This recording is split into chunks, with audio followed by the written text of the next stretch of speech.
Very good morning to you. We start with breaking news this hour, and the West Midlands Police and Crime Commissioner has issued a statement calling for an immediate review into the decision to ban Israeli football fans from attending a match in Birmingham next month over safety concerns. The Prime Minister's also criticised the move to stop supporters of Maccabi Tel Aviv from going to the Europa League game against Aston Villa, calling it the wrong decision. A joint safety committee made the call after police raised security fears. Authorities say the measure was taken partly due to violence in Amsterdam last year, in November, when Maccabi Tel Aviv supporters were caught up in attacks in the city. The West Midlands Police issued a statement saying the following. Following a thorough assessment, we've classified the upcoming Aston Villa versus Maccabi Tel Aviv fixture as high risk. West Midlands Police supports the decision to prohibit away supporters from attending. This decision is based on current intelligence and previous incidents, including violent clashes and hate crime offences that occurred during the 2024 UEFA Europa League match between Ajax and Maccabi Tel Aviv in Amsterdam. Well, based on our professional judgment, we believe this measure will help mitigate risks to public safety. Well, the Police and Crime Commissioner for the West Midlands, Simon Foster, said the following: the safety and security of all people and communities of the West Midlands, including visitors to the West Midlands, is my top priority. That is absolute, unconditional and non-negotiable. I have today requested Birmingham City Council's Safety Advisory Group and West Midlands Police convene a special SAG at the earliest possible opportunity and conduct an immediate review of the decision to prohibit the attendance of away fans at the football match between Aston Villa FC and Maccabi Tel Aviv FC on Thursday, the 6th of November. Well, I mentioned the Prime Minister a few moments ago. Political leaders across the spectrum have criticised the decision. The government's minister told Sky News this morning that the Culture and Sports Secretary, Lisa Nandy, will be meeting with the Home Office today to discuss the decision. In a statement released last night, the Prime Minister said this is the wrong decision. We will not tolerate anti-Semitism on our streets. The role of police is to ensure all football fans can enjoy the game without fear of violence or intimidation.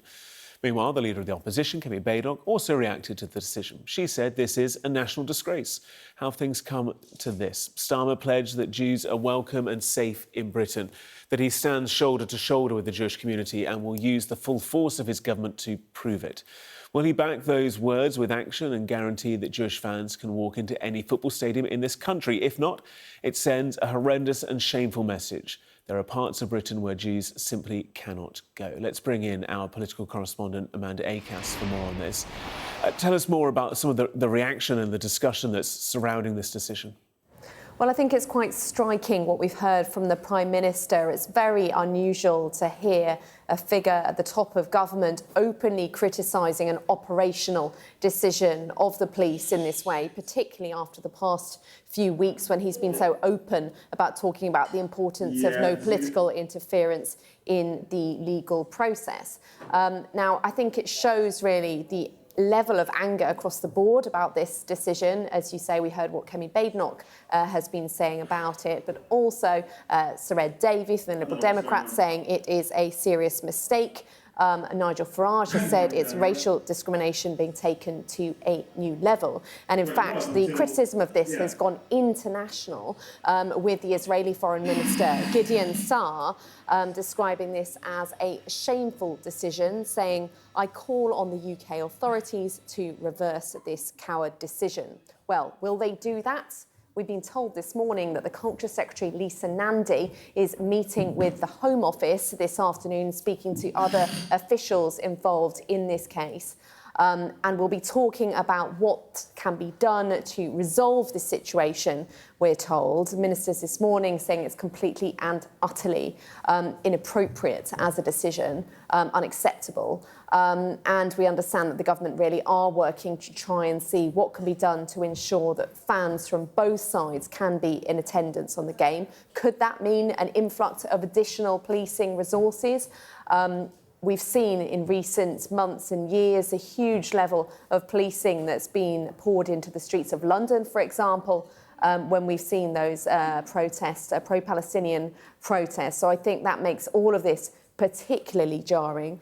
the same time, it has been welcomed, this decision, by a number of independent MPs. These are MPs largely from Birmingham who were elected at the last election on a platform of anger about the situation in Gaza. And two of them, Ayub Khan and also Jeremy Corbyn, of course, the former Labour leader, now independent MP, actually launched a petition calling for this to happen, saying that the game should be cancelled in protest against the Israeli government's actions in Gaza, and also talking about what they see as the risk to the local Muslim community as a result of division and tension, as they put it. Now, clearly, there's a lot of criticism of that kind of language. It's particularly embarrassing for Sir Keir Starmer, given that yesterday, the day that this decision was announced, he was actually at the Community Security Trust talking about what more needs to be done to tackle anti-Semitism in the UK. And I'd be very surprised if we don't hear more about this from the government later on today. We'll follow it closely here on Sky News. Amanda, for the moment, thank you so much.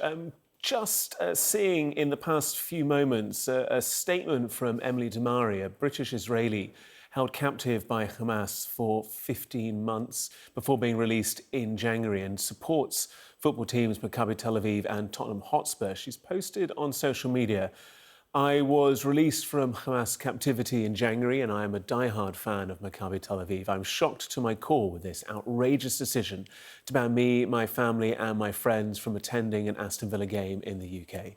Football is a way of bringing people together irrespective of their faith, colour or religion, and this disgusting decision does the exact opposite. Shame on you. I hope you come to your senses and reconsider. I do wonder what exactly has become of British society. This is like putting a big sign on the outside of a stadium saying no Jews allowed. What has become of the UK, where blatant anti-Semitism has become the norm?